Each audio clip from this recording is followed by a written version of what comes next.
Hello there, my teacher friends. Welcome to the Beyond Measure podcast, a weekly moment of solidarity for studio music teachers around the world. Christina Whitlock here, your host and self-appointed anytime piano teacher friend, here to bring you some important perspectives today on the changing trends of summer. Summer just feels different these days, doesn't it? It's not your imagination. The times, they are a-changing. I'm here to help today, so without further delay, let's get on with the show. This is episode 227 of the Beyond Measure podcast. First and foremost, I'm going to admit right away that a lot of today's content comes from a very American perspective. If you live in another part of the world and experience societal trends differently, just breathe a sigh of relief and feel free to roll your eyes as I describe the state of 21st century summers in America, okay? I've gone back and forth considering the timing of this episode because on one hand, many of us are starting to wrap up our summer months. My kids went back to school last week, so summer is already feeling like a distant memory around here. I kind of hate to talk about summer as it's in its final stages, but if I waited until next year, it would be too late.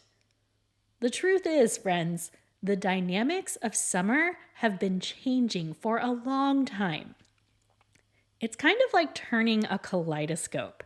One turn alters the image you're looking at a little bit, and then the next turn changes it a little more. But after 3 or 4 rotations of the kaleidoscope, you're looking at a completely different image, right? The drastic change happened little by little over time, right? Well, summer has been evolving like those turns of the kaleidoscope. A lot of us want to blame the pandemic and all the extreme versions of FOMO we all had post-lockdown, and there is some truth to that. But I will say this. Our productivity-driven culture was worming its way into summer years before lockdown. And that's the heart of the problem. We used to see summer as this stretch of time that was wide open with possibilities. There are these social media trends of a 90s summer where we picture kids riding their bikes all over the neighborhood and eating popsicles in the driveway. It's so idyllic, right? Well, the truth is, it takes a lot of work to protect your summer in that way. Instead, our productivity-obsessed culture has feasted its hungry eyes on those months of June and July, and it has made schedules crazier than ever. So instead of those idyllic, lazy days of summer, the powers that be have determined those 8 or 9 weeks are our best opportunity to give kids everything that they don't have time for during the school year. This means culinary camp and art camp and nature skills camp and sports camp and every themed camp imaginable. It means swimming intensives, day programs, sleepaway programs, family travel, computer programming, leadership development. Summer has become our time to do all the things. Those 2 months are treated like make it or break it opportunities for academics and athletics. And before you come at the parents for being the ones at fault for this, I want to broaden our scope a little bit more. And then we'll talk about what this means as music teachers in the 21st century. I actually remember noticing this shifting dynamic in the university world first. Once upon a time, summer music programs were something that some performance majors took part in. I would say by at least 2010 or so, I'd noticed a dramatic uptick in the number of college music majors who felt like they had to go complete summer studies somewhere. Auditioning for these countless summer programs has become a big part of the academic year for music majors. I've heard many faculty members advise students that they need to have summer programs listed on their applications for school and for work if they want to be taken seriously. I don't know about you, but when I was in college, I always thought summer music study was sort of a luxury, like something you got to do if you didn't need to work all summer. But now it feels like an expected extension of the university experience. But that's music major life. So let's get back to our pre-college students, shall we? If you know me, you know I'm very leery of coming off as the old crotchety lady who's like ranting about kids these days and how back in my day things were better. I am actually a big fan of kids these days, and I know all too well that we look back on the past with rose-colored glasses. I believe we have made some improvements in the 21st century, so this is not a rant about how we're destroying summer. I'm not even necessarily frustrated with the changes that have come to summer. Well, okay, maybe I am a little bit, but that's not the point for today. I have worked with a record number of teachers this year who felt like the rug was pulled out from under them when it came to summer participation. I'm talking about teachers all over the gamut, those who offer summer lesson packages, summer camps, regular business as usual types of lessons, you name it. I've talked to a teacher who lost major sleep over how they were going to pay the bills this summer. There was a time when the most obvious solution was to offer some kind of innovative summer program, run some camps, offer special performance opportunities, experiment with promotions, whatever. We are a creative profession, and lots of teachers made good money with their creative programming. I'm certainly not saying that doesn't still work today, but I will say it's a lot harder to do that now than it was just a few years ago. And it goes back to something I said earlier. The message to parents and students is this, that summer is your time to do all the things that you don't have time to do during the school year. And since lessons are a part of the academic year, this leaves families less concerned with their music offerings and more interested in prioritizing opportunities that only come up in the summer. Again, some of you are leveraging this beautifully. And if you were fortunate enough to begin your summer offerings long enough ago that they are now an institution of sorts, like if your summer offerings are so deeply a part of your studio culture that your enrollment is still solid every summer, hats off to you, my friends. You are doing great work, and give yourself a pat on the back from me. But let me tell you the trend I've seen in my own studio. Probably 7 or 8 years ago, I began offering multiple summer packages for my students. They could choose different numbers of lessons or pay a holding fee to guarantee their spot in the fall roster and not have any lesson commitments through the summer. Now, the holding fee is not cheap, but it is less than the smallest lesson package offered. When I first started offering a summer holding fee, I had 2, maybe 3 students take me up on it. I knew that there was a general sentiment of, why would we pay for lessons we're not getting, going on in my studio. But I will tell you this, every single year since I started offering a summer holding fee, the number of families who have taken me up on it has increased. This year, in fact, almost 2/3 of my studio paid the holding fee and opted out of lessons for June and July. That number caught me a little off guard. I mean, it made for a nice quiet summer, don't get me wrong, but it also stretched my budget plans thinner than I would have liked. And that's why I want to talk to you about this right now. This episode is releasing on August 11th, and now is the time to hatch your plans for next summer. I don't want to be all doom and gloom, but I want you to cover your financial bases. I want you to assume that whatever income you're hoping to make next summer is actually going to be less than that.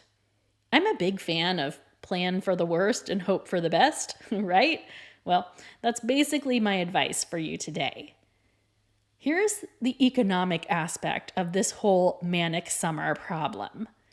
You know those superstars in our profession who were making big bucks running summer camps several years ago? Their stories live on in internet infamy, and they give a lot of other teachers ideas as to how they too can earn big summer money. Well, other industries caught on to that plan, friends. And this is why I'm not only blaming parents for overcrowding summer schedules. There are very real concerns with trying to keep children safe and occupied for the summer, especially when both parents are working. That is a legitimate problem. Add to that pressure from every media source imaginable that tells parents that they have a responsibility to nurture every possible passion and develop every necessary life skill during the summer months.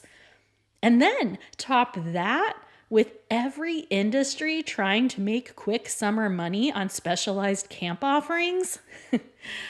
Oh boy, that's what it's like to be a parent in 21st century America, folks. And just like music studios found good summer cash flow through camps all those years ago, every community organization is trying to get in on the same financial boost during those summer months. And with a lot of schools beginning earlier in August now, we're down to, again, 8 or 9 weeks to cram all the things in. And this is why your students have terrible attendance in the summer. Or even if they do come, this is why their practice is often not up to your expectations. So, to keep this from becoming another piano teacher rant, what are we going to do about this? First of all, you're going to do the tough thing and take a good hard look at your finances. Yep, we're going there.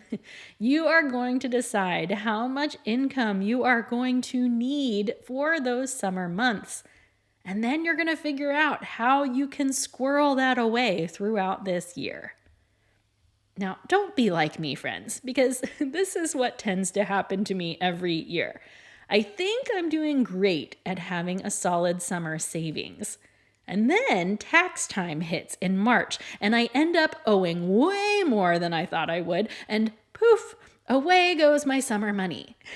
So, as you factor your summer savings, make sure you allow an adequate buffer for taxes, okay?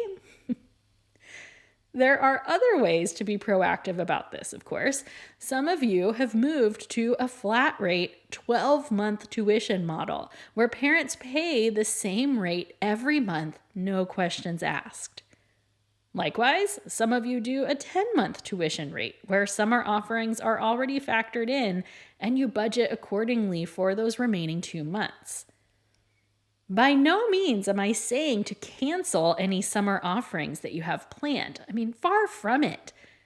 But I would cast my vote that offering should be something different from their normal lesson experience. I think that's going to give you the best shot.